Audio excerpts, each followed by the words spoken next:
Bonjour et bienvenue à mon cours de poche. À quoi sert comparer la grippe espagnole et le Covid-19? Une analyse historique et quelques pistes de réflexion. Ces dernières semaines, les comparaisons entre la grippe espagnole et le Covid-19 se multiplient. Pourquoi cette attention soudaine pour une épidémie longtemps oubliée par les historiens? Sans doute, je crois, c'est la peur de ne pas être préparé. L'histoire de la grippe espagnole se fonde sur la riposte à la pandémie, ou plutôt sur le manque de riposte, voire même sur son déni. La grippe de 1918 représente un modèle, un précédent. La question que je me pose est celle de savoir si ce modèle et ce précédent sont les plus pertinents. Ma présentation s'articule en 4 points. Une introduction sur la grippe de 1918, une réflexion sur le contexte de pandémie et la globalisation, et un point sur notre relation à la mort, à la souffrance et la visualisation. Je conclurai sur l'utilité de la comparaison historique. Mon premier point est donc sur la grippe de 1918. Les deux pandémies appartiennent à des familles de virus différents. La grippe espagnole de type A, H1N1, tandis que le Covid-19 est un coronavirus, mais les deux infections respiratoires ont des symptômes communs. Les deux pandémies ont eu pour conséquence la fermeture des écoles, des églises, des établissements publics, la fermeture des frontières pour se protéger d'un virus qui, lui, on ne connaît pas du tout, le port du masque obligatoire, déjà en 1918, et l'idée d'un virus étranger ou ennemi comme bouc émissaire. Les théories du complot, la montée du racisme, la montée des charlatans, des remèdes miracles, ainsi que la surabondance et la manipulation des statistiques. L'épidémie connue sous le nom de grippe espagnole va frapper durant les derniers mois de la Grande Guerre, d'avril 1918 jusqu'à juin 1919. La première vague fut bénigne, les suivantes furent foudroyantes.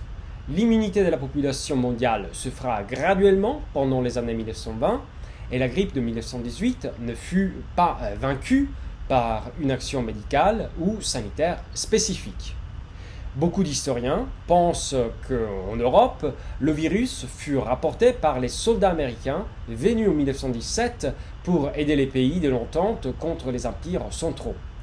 La grande tueuse, son surnom en français, fit en quelques mois beaucoup plus de morts que la Première Guerre mondiale, qui avait été, et de loin, la guerre la plus meurtrière jamais connue. On parle pour cette grippe de 50 à 100 millions de morts, une fourchette très large, car contrairement à 2020, nous ne savons pas combien de personnes décédèrent à cause de surinfections bactériennes comme la pneumonie. On estime qu'il y a eu 2,4 millions de morts en Afrique, entre 18 et 22 millions de morts en Inde et environ 4 millions de morts en Indonésie. Je passe à mon point sur le contexte des deux pandémies et la globalisation. En 1918, les populations ignoraient, contrairement à aujourd'hui, les mesures d'hygiène et de précaution élémentaires. Confinement, distanciation sociale, lavage de mains, etc. En Europe, ce fut la guerre et l'épuisement physique des militaires et des populations civiles après 4 ans de conflit qui expliquent la mortalité impressionnante. Les gouvernements européens minimisèrent ou nièrent l'existence de l'épidémie car la guerre n'était pas finie. Les offensives de l'été 18 étaient en cours. Le nom grippe espagnole vient précisément du fait que les belligérants ne voulaient pas partager des statistiques, tandis que l'Espagne, pays neutre, diffusa ces chiffres de morbidité. Pour l'instant, rappelons-le, le Covid-19 a tué moins de 100 000 personnes dans une planète habitée par 10 milliards d'êtres humains. La grippe entraîna la mort de 2 à 5% de la population mondiale. Donc, d'un point de vue quantitatif, les deux pandémies n'ont rien à voir. Par ailleurs, la grippe tua principalement des jeunes adultes, ce qui ne semble pas être le cas, en tout cas pour le moment, en ce qui concerne le Covid-19. La grippe fit des ravages parmi les armées encore engagées dans le conflit, car l'état de santé des soldats était fragilisé par la guerre. L'Europe d'aujourd'hui ne sort pas de 4 années de guerre. Pour comprendre les ravages de la grippe espagnole, il faudrait imaginer l'impact du Covid dans une ville comme Alep en Syrie. Voici où la comparaison historique pourrait prendre une ampleur différente. Imaginons par exemple les ravages du Covid-19 dans les camps de réfugiés. dans les bidonvilles où la distance sociale n'est qu'un concept abstrait. Là, le rapprochement avec 1918 acquiert une signification différente. Les similitudes entre les deux pandémies concernent également la circulation, la diffusion, la propagation du virus par le déplacement des êtres humains et les moyens de transport. Ce qui change en 2020 par rapport à 1918, c'est la vitesse des transports, l'aviation. Mais ce changement est de degré et pas de nature. Et les avancées de la médecine et des politiques de santé publique, les mécanismes de surveillance globaux, la mise au point de vaccins ont contribué à réduire la mortalité et la progression des épidémies. En 1918, les mesures de quarantaine étaient inadéquates, l'impuissance médicale face à la maladie et le manque de coordination des autorités sanitaires causèrent le chaos. La comparaison historique entre le Covid-19 et des épidémies plus récentes, comme l'Ebola, serait à mon avis plus intéressante, par exemple en ce qui concerne les technologies de surveillance ou les enjeux de renforcement de l'État dans le contexte de démantèlement des politiques publiques ou de triomphe du néolibéralisme. En 2020, l'information circule, la désinformation circule aussi, bien évidemment. Les réseaux professionnels sont transnationaux, voire globaux. Le pharma business et la recherche se font sur plusieurs continents. L'information épidémiologique est standardisée et elle est partagée de manière instantanée grâce au travail de l'OMS. La coopération entre spécialistes de la santé publique et médecins n'est tout simplement pas comparable à celle de 1918. La virologie ne se développera que dans les années 30 et donc l'agent pathogène de la grippe espagnole ne fut connu qu'en 1933, alors que nous savons à peu près tout du Covid-19. Les antibiotiques n'existaient pas encore, ils n'auraient pas servi pour curer la grippe, mais ils auraient pu sauver des vies en cas de surinfection. Une autre différence entre 1918 et 2020 concerne les systèmes sanitaires. Ils étaient rudimentaires par rapport à ceux que nous avons aujourd'hui. Le système hospitalier dans beaucoup d'États européens était peu et mal développé, et la santé publique naîtra ou se développera à cause de la grippe. Certains pays n'avaient même pas de ministère de la Santé. Ce fut la grippe espagnole qui donna lieu à la création du ministère fédéral de la Santé canadien en 1919 ou à l'Office fédéral de la santé publique en Suisse. En 1918, le personnel soignant et les médecins étaient massivement mobilisés sur le front. Puis, les hôpitaux de campagne furent démantelés et, sauf exception, ils ne furent pas utilisés pour soigner les populations civiles. Les organisations humanitaires, comme le CICR, la Croix-Rouge américaine, l'American Relief Administration, n'étaient pas conçues pour faire face à ce type de problème. L'Office international d'hygiène publique, créé en 1907 à Paris, supervisait les règles internationales de quarantaine dans les ports, mais il ne pouvait rien face à la grippe. Dans l'entre-deux-guerres, la Société des Nations travaillera sur l'information et la standardisation des données épidémiologiques, et sur le continent américain, l'Organisation sanitaire panaméricaine tentera de mettre en place une gouvernance continentale de la santé, anticipant quelque peu le travail que l'OMS fera depuis 1948. Penser qu'en 1918 la globalisation n'existe pas encore serait erroné.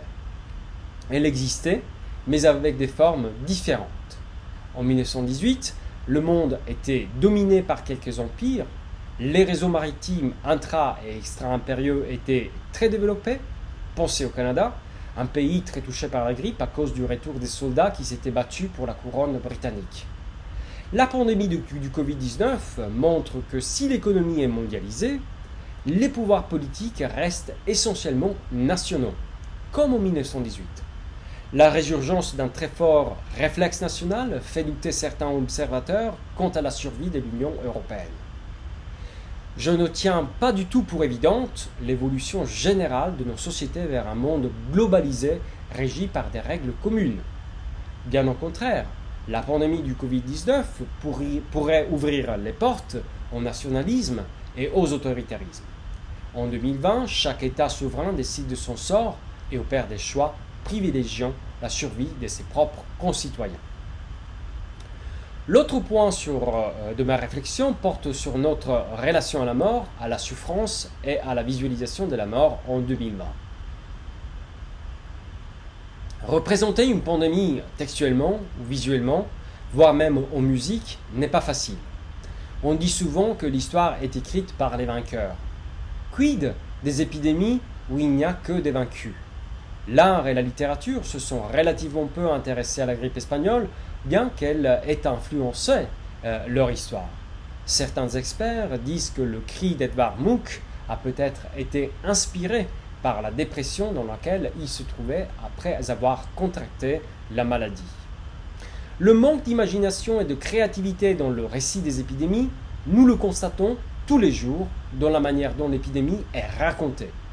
Les médias, les politiques ou les historiens font un recours massif à une terminologie de guerre, comme si le conflit était la seule manière de nous confronter avec ce qui peut menacer la vie humaine.